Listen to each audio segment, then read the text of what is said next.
I see the player you mean. Player name? Yes. Take care. It has reached a higher level now. It can read our thoughts. That doesn't matter. It thinks we are part of the game. I like this player. It played well. It did not give up. It is reading our thoughts as though they were words on a screen. That is how it chooses to imagine many things when it is deep in the dream of a game. Words make a wonderful interface. Very flexible, and less terrifying than staring at the reality behind the screen. They used to hear voices before players could read. Back in the days when those who did not play called the players witches and warlocks. And players dreamed they flew through the air on sticks powered by demons. What did this player dream? This player dreamed of sunlight and trees, of fire and water. It dreamed it created, and it dreamed it destroyed. It dreamed it hunted, and was hunted. It dreamed of shelter. The original interface. 1,000,000 years old, and it still works. But what true structure did this player create in the reality behind the screen?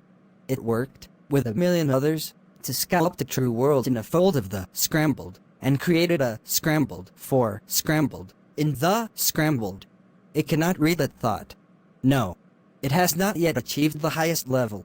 That, it must achieve in the long dream of life, not the short dream of a game. Does it know that we love it? That the universe is kind? Sometimes, through the noise of its thoughts, it hears the universe, yes. But there are times it is sad, in the long dream. It creates worlds that have no summer, and it shivers under a black sun, and it takes its sad creation for reality. To cure it of sorrow would destroy it. The sorrow is part of its own private task. We cannot interfere. Sometimes when they are deep in dreams, I want to tell them they are building true worlds in reality. Sometimes I want to tell them of their importance to the universe. Sometimes, when they have not made a true connection in a while, I want to help them to speak the word they fear. It reads our thoughts. Sometimes I do not care. Sometimes I wish to tell them, this world you take for truth is merely scrambled and scrambled. I wish to tell them that they are scrambled in the scrambled. They see so little of reality in their long dream, and yet they play the game. But it would be so easy to tell them. Too strong for this dream. To tell them how to live is to prevent them living. I will not tell the player how to live. The player is growing restless. I will tell the player a story, but not the truth. No. A story that contains the truth safely, in a cage of words. Not the naked truth that can burn over any distance. Give it a body, again. Yes. Player. Use its name. Player name. Player of games. Good. Take a breath, now. Take another. Feel air in your lungs. Let your limbs return. Yes, move your fingers. Have a body again, under gravity, in air. Respond in the long dream. There you are. Your body touching the universe again at every point, as though you were separate things. As though we were separate things. Who are we? Once we were called the spirit of the mountain, Father Sun, Mother Moon, ancestral spirits, animal spirits, yin, ghosts, the green man, then gods, demons, angels, poltergeists, aliens, extraterrestrials, leptons, quarks. The words change. We do not change. We are the universe. We are everything you think isn't you. You are looking at us now, through your skin and your eyes. And why does the universe touch your skin, and throw light on you? To see you, player. To know you. And to be known. I shall tell you a story. Once upon a time, there was a player. The player was you, player name. Sometimes it thought itself human, on the thin crust of a spinning globe of molten rock. The ball of molten rock circled a ball of blazing gas that was 330,000 times more massive than it. They were so far apart that light took 8 minutes to cross the gap. The light was information from a star, and it could burn your skin from 150 million kilometers away. Sometimes the player dreamed it was a miner, on the surface of a world that was flat and infinite. The sun was a square of white. The days were short. There was much to do, and death was a temporary inconvenience. Sometimes the player dreamed it was lost in a story. Sometimes the player dreamed it was other things, in other places. Sometimes these dreams were disturbing. Sometimes very beautiful indeed.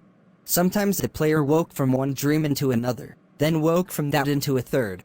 Sometimes the player dreamed it watched words on a screen. Let's go back. The atoms of the player were scattered in the grass, in the rivers, in the air, in the ground. A woman gathered the atoms.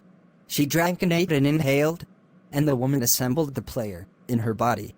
And the player awoke from the warm, dark world of its mother's body into the long dream. And the player was a new story, never told before, written in letters of DNA.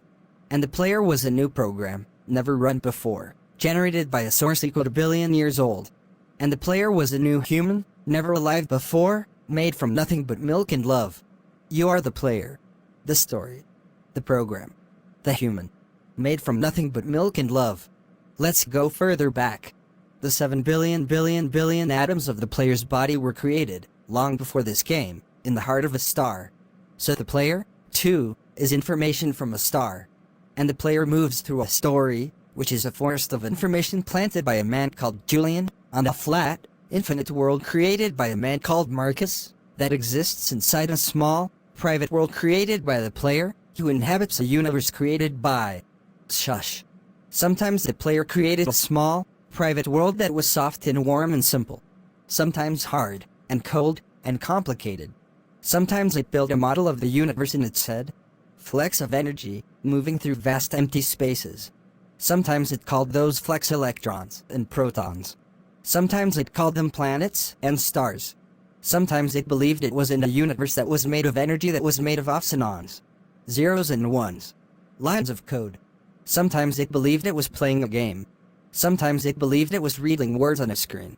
You are the player, reading words. Shush. Sometimes the player read lines of code on a screen. Decoded them into words. Decoded words into meaning.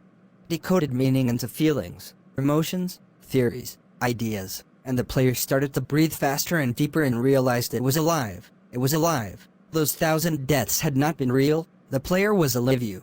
You are alive. And sometimes the player believed the universe had spoken to it through the sunlight that came through the shuffling leaves of the summer trees, and sometimes the player believed the universe had spoken to it through the light that fell from the crisp night sky of winter, where a fleck of light in the corner of the player's eye might be a star a million times as massive as the sun, boiling its planets to plasma in order to be visible for a moment to the player, walking home at the far side of the universe, suddenly smelling food, almost at the familiar door, about to dream again. And sometimes the player believed the universe had spoken to it through the zeros and ones, through the electricity of the world, through the scrolling words on a screen at the end of a dream, and the universe said, I love you, and the universe said, you have played the game well, and the universe said, everything you need is within you, and the universe said, you are stronger than you now, and the universe said, you are the daylight, and the universe said, you are the night, and the universe said, the darkness you fight is within you, and the universe said, the light you seek is within you, and the universe said, you are not alone, and the universe said, you are not separate from every other thing, and the universe said, you are the universe tasting itself,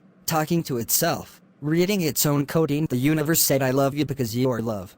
And the game was over, and the player woke up from the dream. And the player began a new dream. And the player dreamed again, dreamed better. And the player was the universe. And the player was love. You are the player. Wake up.